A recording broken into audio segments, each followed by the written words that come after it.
Okay, y'all, this is part two.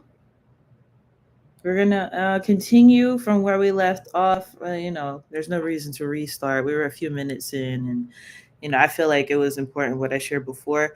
If anything, for anyone who's catching the replay, I will have the first part in the description box, and I will have it somewhere on the screen in the beginning of the video, so you'll just be able to click it if you didn't see the first stream or the first part of the stream, and then just come back to part two. All right. So let's get this screen back up so we can continue reading here.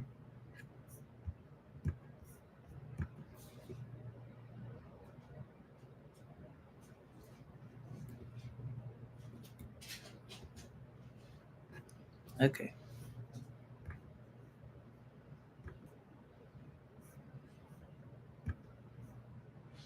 All right. So we got educators and executives everywhere seek forms to communicate with students and colleagues. How is this accomplished? Our research firm specializes in communicating with the masses in ways specific to those intending to revolutionize the aspect of living as an African American. Caretakers, parents, and guardians definitely benefit as well as far as communicating with their children and others in the workplace. The goal is to integrate these thought forms for the evolution of the future, those graduating from school entering their career field. All right. By subscribing to our Rhodium tier, our members get access to all original essays, status and comment sections, essays enhanced by AI, artificial intelligence, and communication with essay authors. Our Palladium members get access to all original essays and status in public comment sections. Members of our website or app can read the blog form of essays, make public comments, and have the option to purchase essays individually. Enjoy these original excerpts from our essays. Our blogs consist of essay text and information from our authors. Definitely discuss these excerpts and topics with your family, students, and colleagues. So, again, being practical, what does it mean to have information if you can't share it? So, we do have these video platforms and we can stream, we can post. At the same time, when you're talking about affecting people at scale, how often, be real, how often do people go viral? You know, how common is it to have a moment where thousands, even hundreds of people are looking at you and your work and what you have to say, right? We're talking about an anomaly versus something that is scalable. So when we're being realistic and understanding that building a scalable, whether it's a platform or a form of communication, that should be the goal as far as being practical. So let's say you're not intending to reach thousands of people at one given time. Let's say that you're cool with reaching, one person a day. That's still 365 people, you know? So if you are part of an organization that assists people, or even one that may not directly assist people, it's just you have open dialogue, you have freedom in the communication that you can have with others, then you can have a conversation to help expand their minds and their mindsets. You can open up dialogue for something that makes logical sense coming from a spiritual perspective. That's the part that a lot of people miss, that everybody wants to go into, I can astral project, I can depict, the depicting dreams is a spiritual gift that people have that's kind of common, and prophecy as well. But things that are completely out there. I was talking to extraterrestrial beings. You know, I activated. Well, activating your chakras is a tool that everybody needs to be able to use. At the same time, people saying things like, "I activated my Merkaba," things like that. That's not like I'm gonna walk into Walmart and talk to the cashier about this type level. It's like you'll be at Walmart at the cashier, and then somebody behind you makes a comment like, "Whew, inflation is so high, isn't it?" And then you know the response could be something along the lines of, honestly, yeah. At the same time, they keep decreasing the value of the dollar. And then it's like, oh yeah, they keep doing that too. And then you can go into the history of currency and how there's symbolism on the dollar bill and why things happen when they took the US dollar off the gold standard and all, you can go into the rabbit hole. You just have to find a way that makes sense rather than completely starting off and just being like, the US government is run by Masons. Like, and some people may be aware of those things, but some people may not be aware of those things. But you can't just start a casual conversation that way and starting it that strongly. And it's, you have to make it make sense within the context of a situation. So Instagram, this is our screen currently. Like I said, you can come and follow along with us.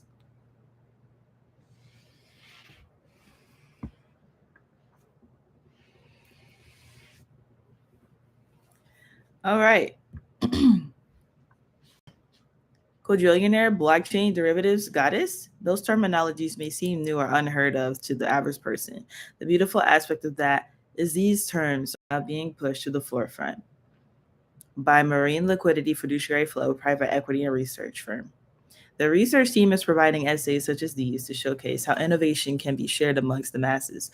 When people think about the concept of blogs, the immediate thought may go to various topics of interest or gossip about well known figures. The Flow blog provides a space for blog readers to take their hobby to a productive environment while assisting in innovation. So that is what this blog is for, ladies. You can produce your own essays to the blog to help educate people about practical conversations. So, for example, you have how discrimination against Afro textured for hair care choices made inside the melanated community.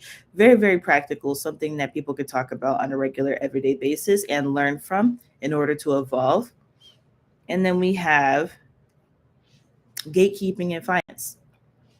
How can finance be gatekept?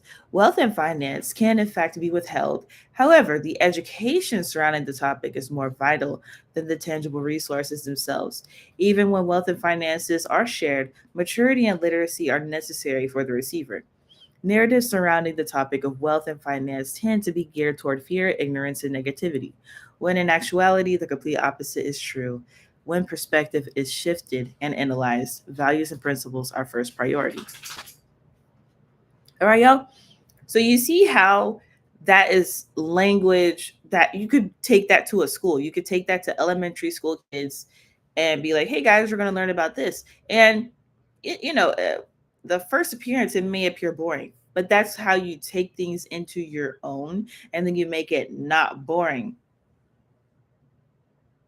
So you have kids like things, they like slime, they like toys, they like YouTubers, they like different cartoons and whatnot. And you take these boring sounding topics and then you make them fun. It's like, oh, what kind of curls do you have? You got to teach them the different scales. So, because there was a lot of misconception in the natural hair community for years. They still do it. What 4C hair is. And it's like, it's really not fair to the girls who have 4C hair. When they look up their specific hair texture, everyone, this particular algorithm and this niche with something that's inauthentic. You'll have someone who has very, very loose and wavy curls who's saying that they have 4C hair just because they're black. That's not fair. That's not fair at all. So you have to make it fun. You can make flashcards, you can make charts and be like, this is what your hair texture is, and this is what mine is. And you can do it that way with small children, taking regular everyday things that people really need to be educated about more and then applying it to real life. So, what does that have to do with spirituality? We know that our hair is much different than anyone else's hair. Our ether is considered to be a technology. It is an ether. It is a wiring signal to connect to others, whether we are using it for telepathy specifically or to receive information that other people otherwise would not have. So even though the airwaves are distorted, we still have that deeper connection. That's why the let me look up the scripture. The Bible talks about how the woman will struggle with hair.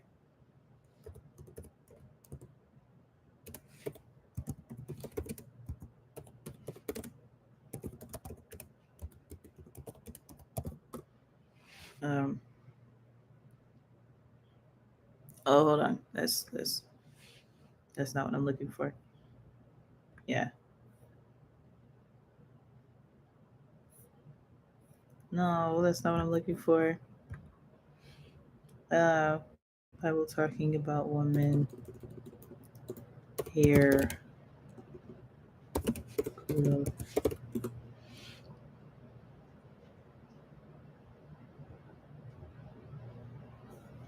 Stopping. Let me try stopping because it is biblical, and it's like people talk about um black women can't grow long hair, and that's only true to an extent because of the curses. Oh geez, y'all give me 1 second, you guys. All right, hold on. I'm sorry, y'all. Hold on.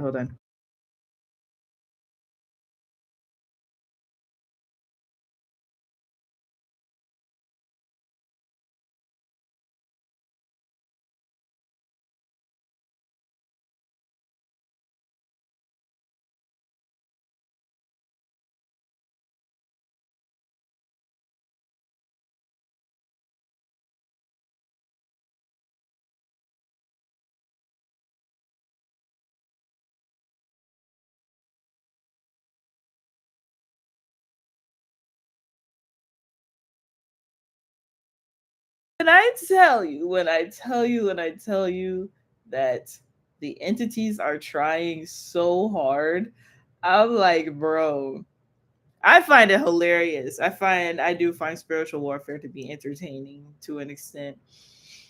Um, okay, hold on. That's There you go.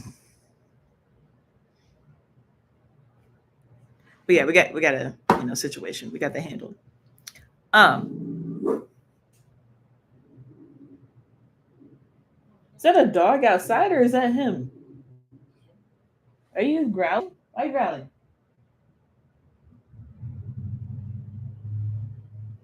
Don't be growling. Why are you barking for?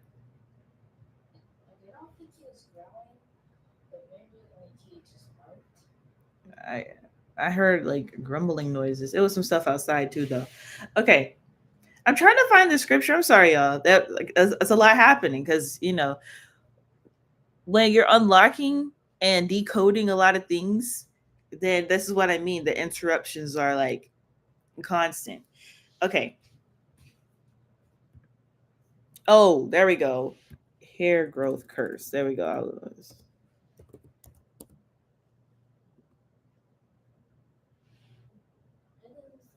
Hold on. Hey, don't talk to me. I'm on stream right now. I'm sorry. I'm sorry.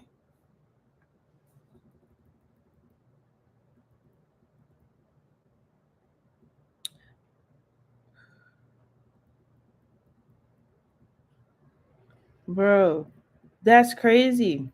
There's a whole scripture passage about women's hair having a curse on it, but I'll just have to do it another time. It's not meant for me to talk about right now.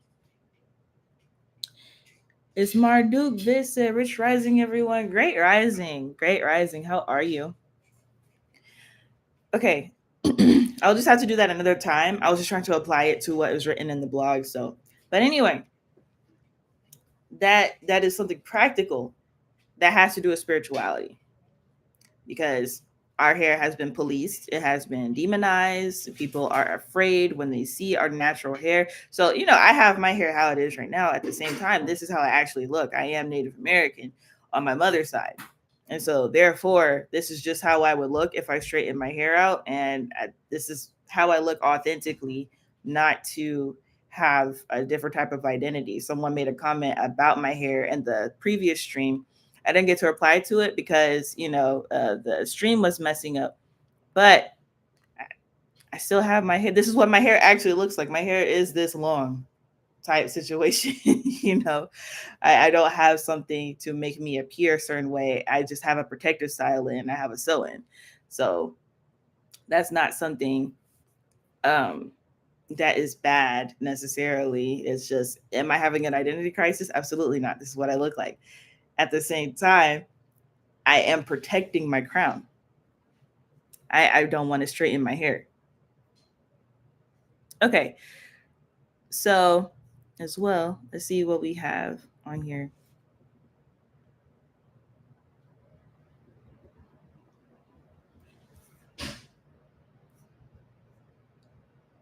All right.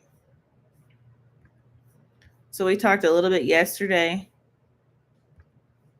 about what I was doing over the past year. Let me get back on here with you. Okay. So here I am performing poetry, and my poetry is very, very healing. It's not just, spoken word that gets people super duper hype. It speaks to the soul.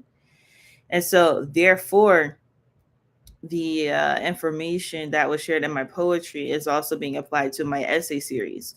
And so I took, I think it's roughly 2 minutes, a roughly 2 minute speech in a poem, and made it into an extended work. Okay. And then I also spoke about my letter to the president. So let's look at that.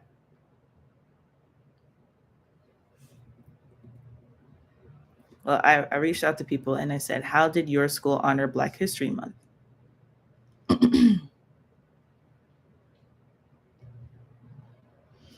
So when I spoke about gatekeeping and finance on, oh, I'm sorry, y'all can't see.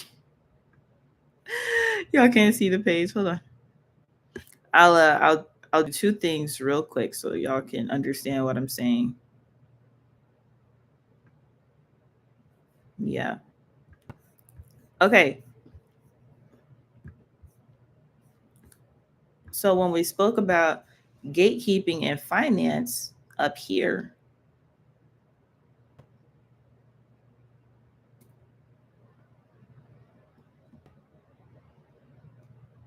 okay, how can that be applied to real life authentically, right? In particular for the Black American.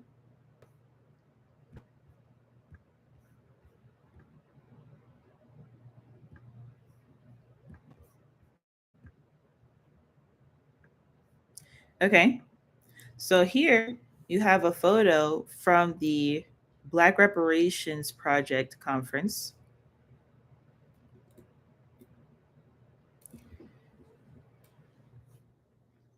And that's my dad right there. And these are the individuals that we worked with. And so, how has finance been gatekept? For Black Americans specifically, we were promised reparations. So, considering the fact that we were promised reparations and never got any, other issues started to happen, and it became a perpetual cycle of depravity, poverty, and other issues. So, I am an heiress. At the same time, my family in totality did not receive accurate and proper reparations. So, this particular organization here, they are assisting my family as a law school and legal program. Much gratitude for the 3 viewers and 3 likes to obtain reparations for the wrongdoing during the Jim Crow era. And so, finance being gatekept from those who did not face justice, that is an entire concept that makes so much sense. So the story in my family is this particular individual was killed by the police in his home with no weapon, no form of defense. And it was a completely unfair situation that did not have to end in his death.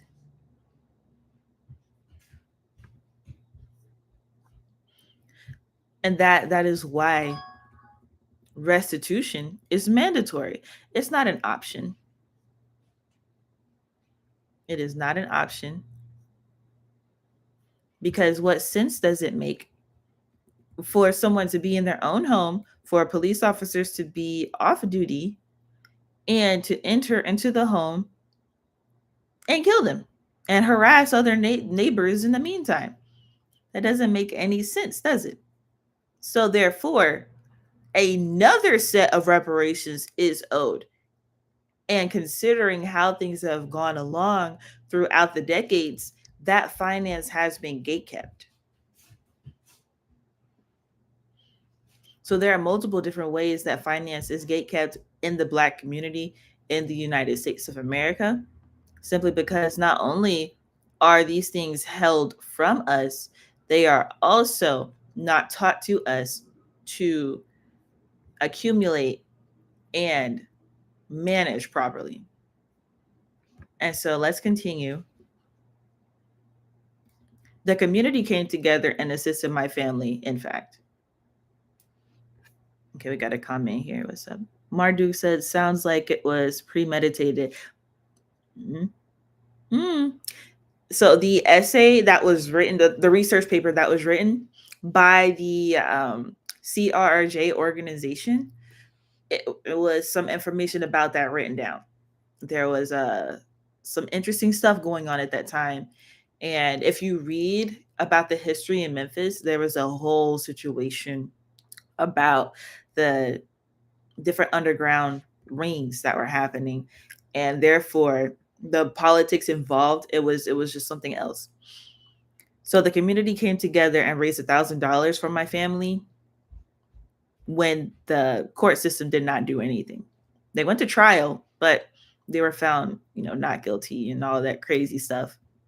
Now the officers were fired, but my family did not get any justice.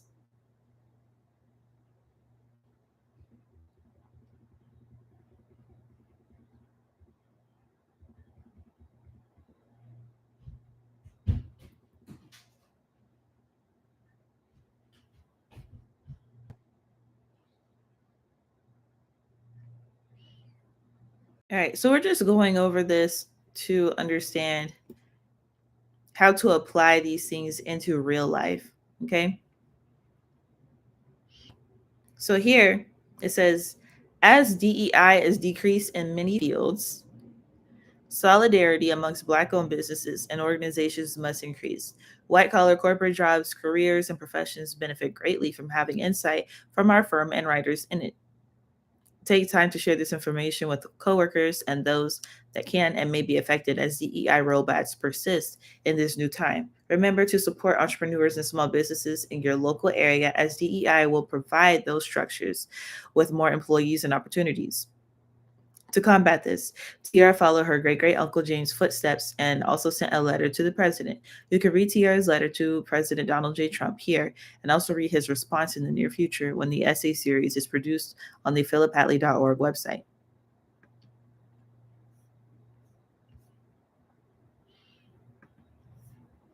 All right.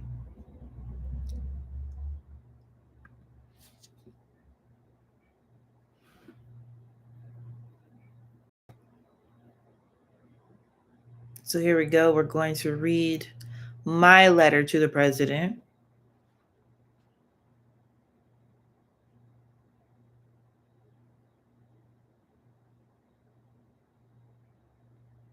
And while we were putting this event together, the Tyree Nichols case, the officers were found not guilty. And it was just for the fact that this stuff is still going on, even after 86 years, with my family dealing with what we're dealing with.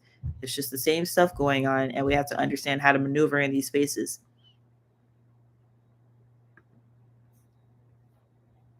Oh, hold on. I was not trying to do that. I'm not trying to do that. Hold on. Oh my gosh. Okay.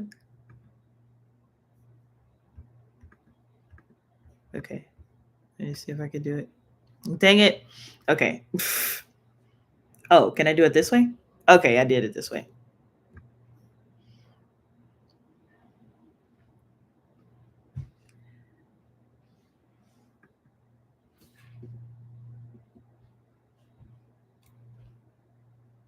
Can y'all see the letter? There we go. All right. So this is my letter to the president. I sent this May 23rd, 2025. I shared my great uncle wrote to President Roosevelt in 1939 when his brother was killed by drunk off duty officers. My great grandfather was a veteran and had his home invaded by police without a search warrant. And the officers also harassed others in the neighborhood and assaulted them. And I was essentially saying how the DEI rollbacks could affect archival work for Black Americans and how vital it is for information to stay available for the public, because my family had been searching for information about our relatives and could not find it until an entire organization who has DEI structures was able to contact us. So without DEI, who's to say that we would have been able to discover what happened in our family?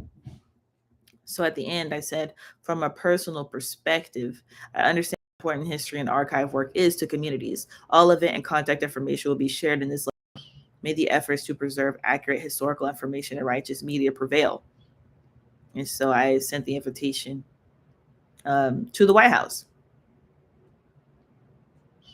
Oh, for those watching on Instagram, here's my letter. Y'all can see the post on Instagram. I already posted the picture.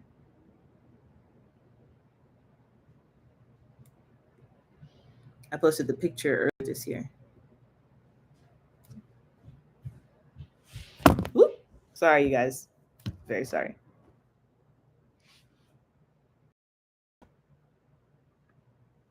And so here,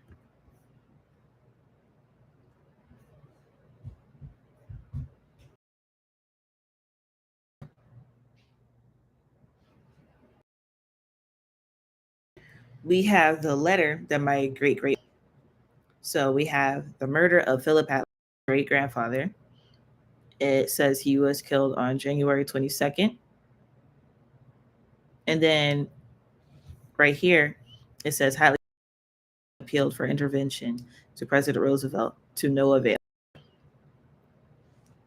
Because after having a jury acquitted the officer after an hour in the courtroom.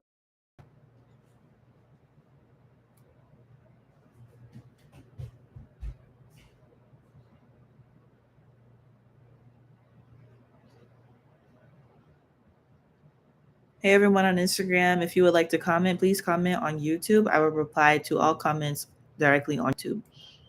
And so y'all can see his letter right here that he wrote to President Roosevelt in 1939.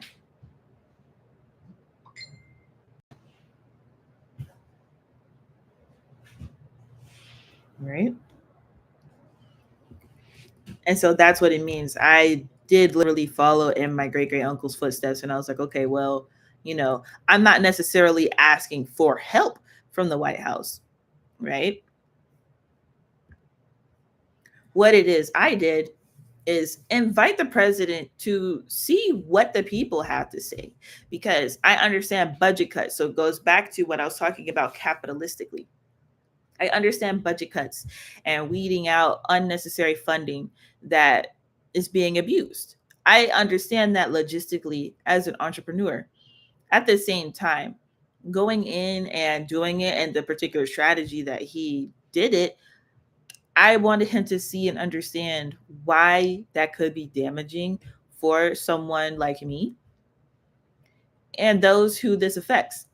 I'm not the only person. We had an entire list of people who we honored at the Juneteenth event. My family just happened to be highlighted at that particular one. And for the many projects with Civil Rights and Restorative Justice, CRRJ, Black Reparations Project, BRP, Institute for Public Service Reporting at the University of Memphis, in partnership with WKNO. We just happen to be in that space. There are many other families who are affected in the same way. So this is how to practically apply my spirituality. I spent time in meditation and contemplation in order to properly approach this situation, right? And so instead of going in raging and advocating and protesting, I'm not going to protest anything. I'm going to allow an individual to see the perspective and then let God deal with them later. Because that's the thing that people have completely forgotten in these spaces. You have to let God work. You have to. In order for anything to work, you have to let God work. So if we had stormed the Capitol, if we had went up and did a whole bunch of stuff because we're like, this isn't fair and all these other things, that would have landed us in a bad situation rather than getting any sort of results where there were some results that transpired. So if you click here,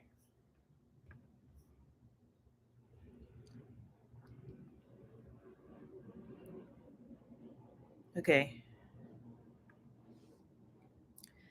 this is the information that I sent to the White House and to Elon Musk and other politicians here. Well, in the city of Memphis, in the South in general, because the Memphis area is the Delta. So you got Arkansas, Mississippi, possibly a little bit of Kentucky, but primarily Arkansas and Mississippi, but also Tennessee, where Memphis is located. So in that particular area, I sent this to the politicians in that region.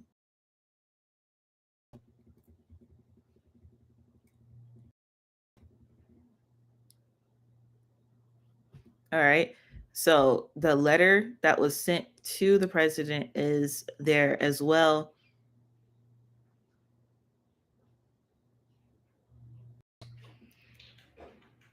I share the information about my family. And then here we go. Spiritually, how individuals can practically apply spirituality to what's happening in the community and what's happening environmentally. So this is what we're doing in the environment rather than just all the sciencey stuff. Because here's the sciencey stuff. Up here, you have these words, these vocabulary words here.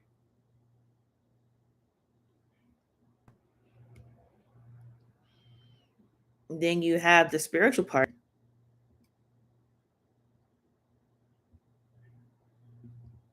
In order to connect with everyone, you have theme verse of the nations, Revelation 22 and 2.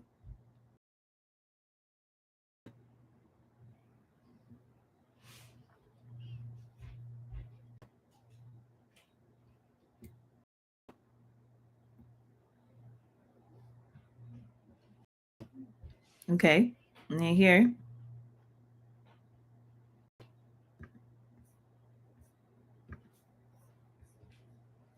let me just zoom out.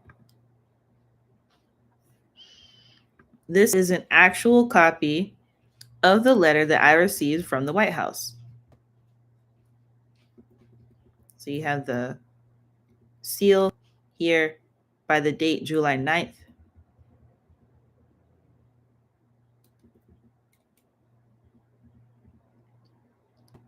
Okay, it says, thank you for taking everybody on Instagram. Here you go.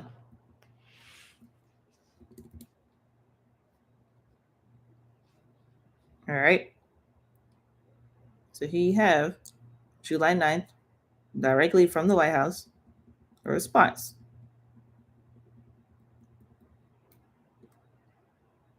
So I'll read a couple of passages from it. Also, everybody who's on Instagram, I will be replying to comments on YouTube. All the information is in the pinned comment. So head over to YouTube, please, for me to interact in the comment section. All right. So we got Dear Miss Hatley. Thank you for sharing. Thank you for taking the time to share your views. So you talked about the information that, of course, that has been shared in the media, but just in a summary of what has happened since inauguration. And then at the end, He said, "The golden age of America is finally upon us, and we are only getting started. Thank you again for writing. May God bless you, and may He continue to bless the United States of America." And then signature right here. So, this is, again, what are we doing to be practical in our spirituality? Are people taking the time to send meditation and prayer emails to the White House and to politicians? Is that something that people are doing on a regular basis? I think we should. I think we should, because of course you can get the religious people involved with the prayers, and then you get the spiritual people involved with the meditation. So that way everybody's integrated for something for the community. That's political work, isn't it? Right. Marduk said, "You're not lying, because if they don't, they will only keep trying to get away with things." I can. LOL. Hold on. You good? Pretty sure we just vibing out, listening to all you have to say. You right. Cooler heads always prevail. Go in there angry and go solve a thing. Nope. LOL. Pretty sure you the only one. The Sunny. Pretty sure I'm the only one. Well, that's why I'm here to share it with you guys. This is what I've been doing over this year of 2025. I did not take a break to sit on my ass and be on bullshit, y'all. I did not leave you guys to do nothing. I left this space in order to do these things that I'm now showing you. You see the dates you got. Well, that's from before, but you got March, you got Juneteenth, that's June, and you got July with the reply from the president. The Black Reparations Conference that happened in February. That picture I took with the Black Lives Matter grassroots photo, that was also in February. I've been busy. I've been busy all year. I have been writing. So all the essays that you saw, the excerpts on the blog, I have written an entire one for my family specifically.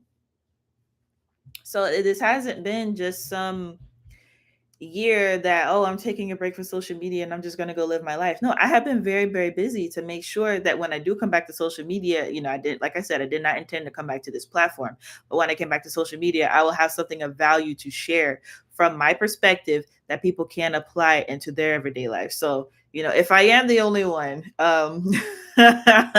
hopefully others will do it as well, because it's something that can be applied to every single community, and every individual can benefit from things such as this. So, that's the entire thing. How can spirituality be applied practically? So, even if you're at your job, in your workspace, advocating for there to be meditation time to set the vibes, or getting a diffuser with different essential oils,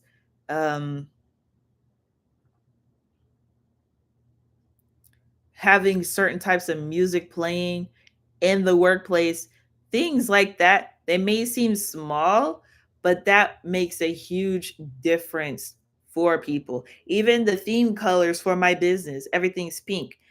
It's giving Legally Blonde. You know what I'm saying? Like, when people see pink, they don't necessarily think law, they don't think finance, they don't think uh, sovereign wealth fund, they don't think private equity, they don't think research. However, it's all intentional, it's psychological. You go away and you see something pink, it's like, oh, that's cute. What's that? Marine liquidity, fiduciary flow, private equity, and research. What is that? That's the exact response that I get a lot, and it's intentional, because it's like, it's all cute and frilly and flowers and pink, but it's serious as fuck at the same time. It's like a kindergarten teacher teaching babies about potty training. Okay, you guys, now I'm going to take the tissue and we're going to wipe our butt. Okay, and that is something, like, she's very, very cute. The teacher is very, very cute and fun, but that's a serious topic. You need to clean your shit up. It's a very, very serious topic. And so the conversation that I mentioned before, DEI to ESG, it's a great analogy, right? It's a great analogy. Marduk said they think of love, if anything. Exactly. That's exactly what it is. It's full on heart chakra energy. So DEI to ESG, he came in, took away the DEI funding. So now my prerogative is to share information about ESG with the Black community. Okay, did everybody know that there's ways to get funding and or partnerships based on aligning with helping the environment? Helping Black people is helping the environment. Where are Black people placed most of the time? In the ghetto. What happens in the ghetto is pollution. So if you're intentionally assisting the Black community and you're helping with pollution, whether you're using products or eco-friendly products, green products in your business, you're having initiatives to help in community cleanups. If you are assisting with the community cleanups that are happening politically, you can apply for funding and or get certain types of loans and grants that replace DEI. It's something that, again, people aren't thinking about this. People are not talking about this. It's a way to pivot. Okay, they don't want to help Black people no more. Fine. We still haven't gotten reparations. Why did DEI exist in the first place? People have been behind. If the same issues with law enforcement are happening that happened 86 years ago, you have Tyree Nichols, you have my great grandfather. If the same issues are still continuing to happen and things are perpetual, then the concept of reparations, okay, it has to come from somewhere. It has to be completed. Because if things are not set at an equal or fair playing field, at some point, assistance is going to continue to be needed. There's all these complaints about, government assistance and whatnot. Hey, everybody who's on Instagram, if you are going to comment, please comment on YouTube. I'm replying to all comments on YouTube. If people are going to use things like government assistance, it's because there was a setback at some point. It's like, oh, people use government assistance way too often and they stay on it and all this stuff. It's because they're in a perpetual cycle of poverty. Do I think they should do it? No, but that's as far as their brain goes. Not to be mean, but some people are not using their complete brain capacity if they're choosing to stay in that cycle of needing government assistance year after year. We're not talking, 5 years in a row. That's a mom who gives birth and then has a 5-year-old, okay. Then after the baby turns 5, then they get off of government assistance, and that type of stuff is okay. We're talking, what I'm talking about. The people who are on food stamps, utility assistance, Section 8 for 10, 20 years, if they're not an actual disabled person, like going to the doctor often to get medication and, um, using things like prosthetics or a wheelchair, crutches, if they're not in that condition, what do they have government assistance for 30 years for? That's the type of stuff that is disliked in society. At the same time, these are the exact people who were denied reparations. So because they were denied reparations and the knowledge to obtain and sustain wealth, all they know is poverty, perpetual poverty. Marduk said it's pointless if stuff like that just keeps going to happen. True, speaking nothing but facts. Much gratitude. And exactly, it's all perpetual, meaning it's going to continue happening over and over again. Let me get that definition up.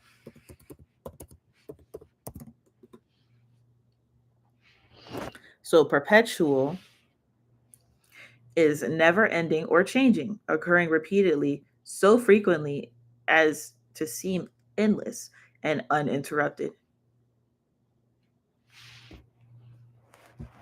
So when you constantly have perpetual cycles of poverty, crime, recidivism. So let's get up the definition of recidivism.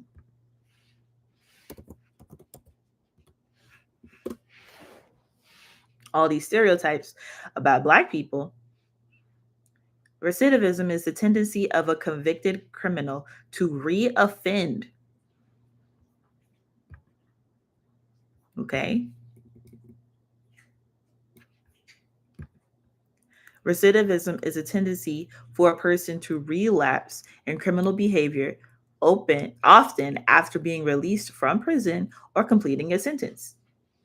So it's like, oh, they're a jailbird. All they do is go in and out of jail. It's a perpetual cycle. It's something that was engineered. Because how are the statistics that Black people in the United States are the minority, but majority, if not half, of the jails population?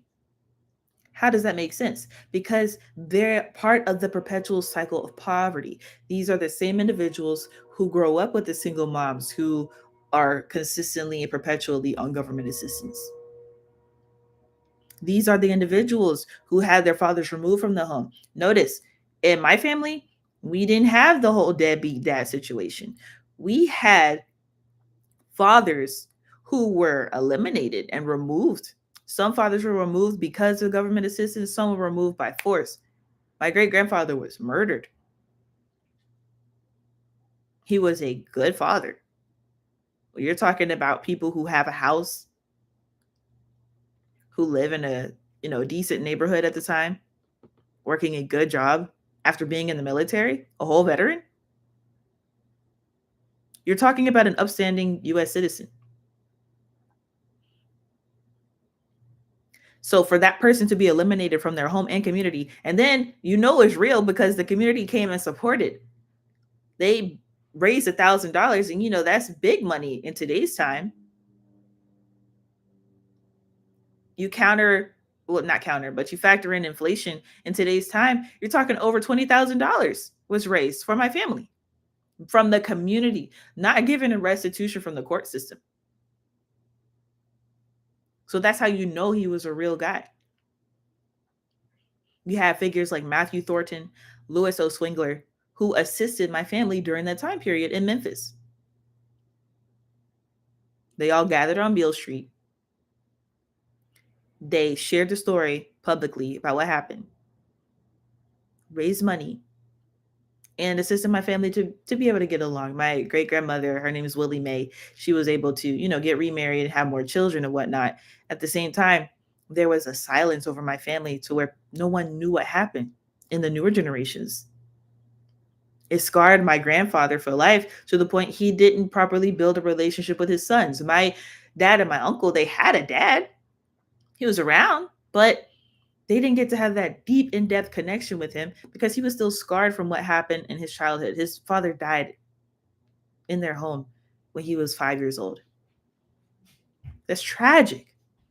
So Black people are constantly being terrorized and going through tragedy.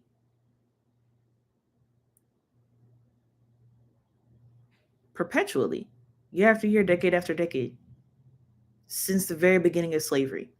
People try to act as if it's not happening. Of course, it's not happening in the same way at scale anymore, but it's still continuing to happen. Do you know how tragic it was for DEI to get removed from organizations and people just got fired and had to move immediately? That executive order only gave a month, if I'm not mistaken. It only gave 30 days notice.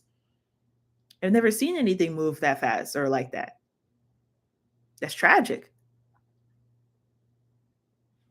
Marduk said, which this entire system built off of perpetuation of the same cycles and facts. Exactly. It's built off of that. So that's the entire purpose of applying things practically with our spirituality. We're not going to get anywhere trying to fit the cookie cutter system.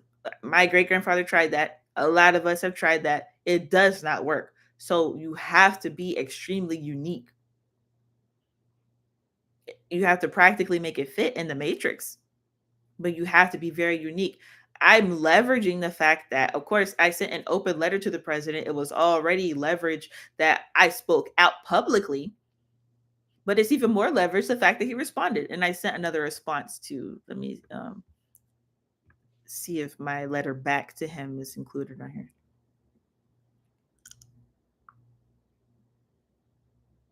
Okay. So here's my letter back to the president. Hold on one second.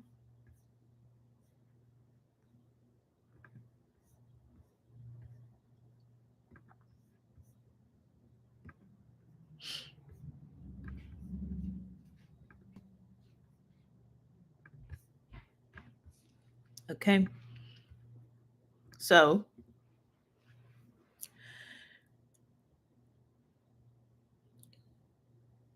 it says, thank you for your response to my Juneteenth invitation. Receiving your letter on July 9th, 2025 was a historic moment, not only for me, but for the Hatley family lineage and for every family in America, still seeking resolution through truth, legacy, and leadership. The words, thank you for taking time to share your views, stood as both a recognition and a redirection. You confirmed what many of us on the ground have long understood. We are in the midst of the most extraordinary period of political reform in the history of our country.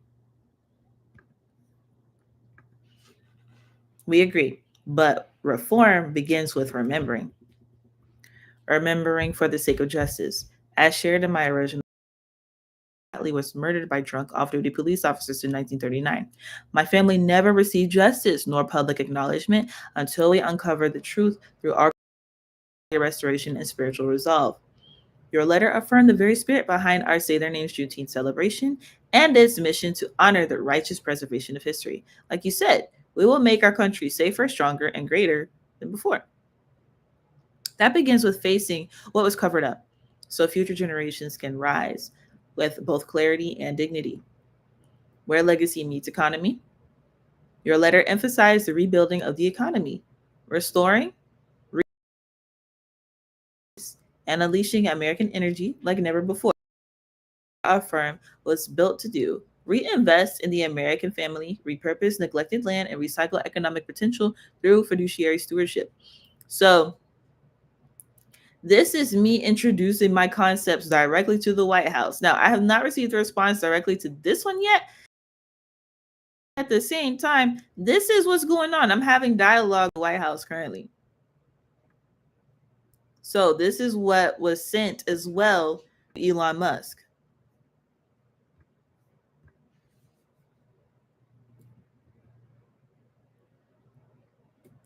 This was sent to Elon Musk, and this was also sent to other political figures in the city of Memphis. And in they call it the Delta area. Like I said, it's Arkansas and Mississippi. So in the Delta area, that information was shared. So this is one of the more serious streams. You know, everybody wants to talk about like what candles they're burning and still do those things, but then take it practical. Okay, what words are you going to say? What actions are you going to put forth behind? How are you going to gather people together in a real sense? Because you know the gathering people together in the woke community did not go well. It just didn't go well. So in a more advocacy space for whatever group, not everybody's black who's spiritual, but you know I'm just talking to black Americans right now. How are you going to partner with other advocates? How are you going to partner with those who were part of DEI organizations to either help them transition or find other means of funding and or resources, whether that be through donations, finding great ways to get donations, having other grants that are not dependent upon federal funding, right? Foundations like angel investors, different things of that nature. How do you do this practically in a way that expands your spirituality? Because when you take your spiritual gifts and you use them practically, then that strengthens your gifts. Because sometimes people do things spiritually and then it's like, well, my stuff is going to waste and I'm not really seeing the benefit of what it is I'm doing. And I'm just sitting in my room playing with these herbs. That's how it comes across to people who are not applying their magic practically. So when you do things practically, even praying for specific things and taking the action necessary, as long as you're called by God to do it. Sometimes God says sit still or put that down, don't leave that alone, don't do anything else. That depends on your discernment and your intuition and what your relationship with God is. What is the Most High letting you know to do? What is Abba guiding you for? That's dependent upon that. But again, that's your spiritual life. Having that understanding with yourself, you'll be able to make those decisions properly. Marduk said, "You're not lying. Things take very well planning. And my goal is to try to get these waters clean." That's dope. It's really dope. What I will do is share this again. And I have to put those other links in the other stream too, but um, I'm going to share these links with you all. You could just go to my family website, everything will be there, where I do talk about clean energy, how to obtain clean energy, and how to restore water.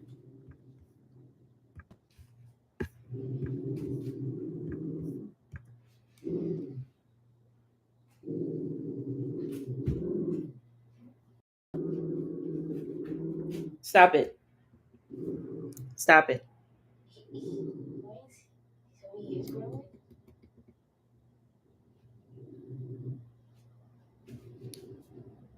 All right.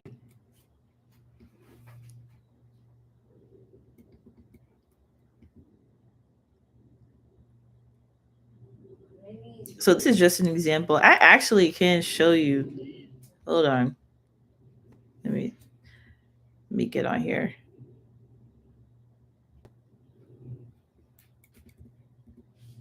Okay, I'll leave this on the screen for right now. And I'm going to show you um one of the things. Oh.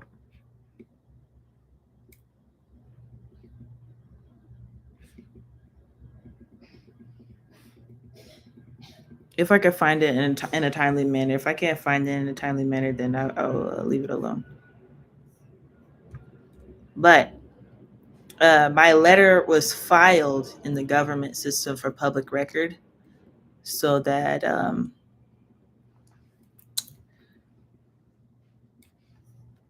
okay.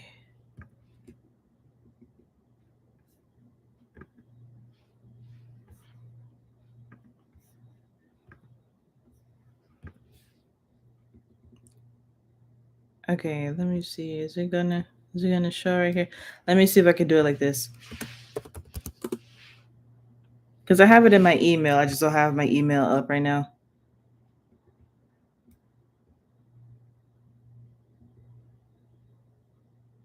Let me try as.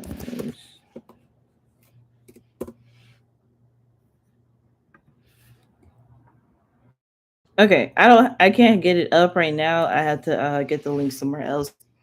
But what happened is that my letter that I sent to the local politicians in that area, they uploaded it to public record so that the information and the strategy that I sent to them was put and documented. So they can either take it or leave it, but it's like documented that I introduced it to them for the betterment of the environment. And so, it's stuff like that where it's like understanding how to document things, keep a paper trail. So then that way, even if they start using the strategies, I can come in later and be like, hey, well, since I introduced these strategies, I would like to partner like I originally stated, because this is exactly how I said it before, type situation. Or I could just leave it, because the entire point is for everybody to help the environment anyway. So I'm not tripping too much on the partnership or financial aspect of it. That would be great. But at the same time, what's important? The earth getting clean or me making money? Like, I'll be okay type situation. But it's still positioning yourself for things to be able to be profited from. Marduk said, "Your mind is definitely one of a kind." And that's smart though, either way. Yeah, gratitude, gratitude. Yeah, it's thinking about it from a practical perspective. It's like I could feel a way if they do decide to use it. Otherwise, it's just like I know that I presented an idea and I'm going to continue certain efforts anyway for the finances and to help the environment too. So yeah. All right, we've been on for about an hour. I got to fix some things because the first stream messed up, and so I have to put everything all together. So yeah, I will see you all in the next stream. I'm probably gonna do streams once or twice a day. It just depends. And I will see you all in the next one. Shalom, rainicorns, dawada, and that means thank you in Hebrew.